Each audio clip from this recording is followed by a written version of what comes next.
Imagina un futur on el soroll dels motors de MotoGP és completament diferent ara. També imagina't que hi puguin haver curses amb molta més emoció i a nivells mai vistos. Què pensaríeu? Doncs bé, això es podria fer realitat si s'aprovés el reglament que està previst entrar en 2027. Aquest reglament promet ser molt més sostenible i tenir curses molt més apretades i emocionants.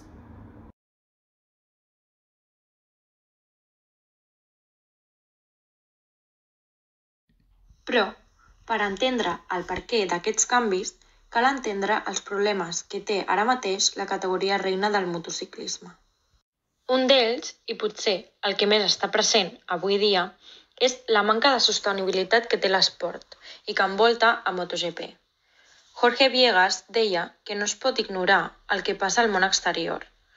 Dit en altres paraules, que han de ser més sostenibles, i això ho aconseguiran amb el reglament de 2027. Un altre dels problemes que aquest reglament de 2027 planteja és la contaminació acústica de les motos. Aquest és un problema per molts aficionats, però no ho és tant per uns altres, que creuen que l'essència de MotoGP es basa en el soroll de les motos. Per exemple, quan tu vas a veure una carrera, t'agrada escoltar bé els motors, i amb el reglament de 2027 això no passarà.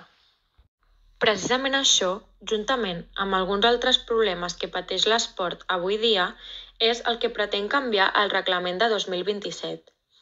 De fet, les noves motos seran molt més eficients per ajudar a aquesta sostenibilitat i estan creades per afavorir els avançaments encara més i que hi hagi una emoció constant en totes i cadascuna de les curses de la temporada. També volen guanyar molt més en seguretat, pel que els motors de les motos es veuran reduïts de 1.000 centímetres cúbics a 850. Aquest fet farà que les motos seran molt més lentes, però guanyaran molt en seguretat. A més, també s'augmentarà el quilometratge i, per tant, també es guanyarà en eficiència i sostenibilitat. Un altre canvi molt significatiu serà l'ús del combustible, que passarà a ser del 100% sostenible, canviant radicalment el combustible que s'utilitza actualment, que només compta amb el 40%.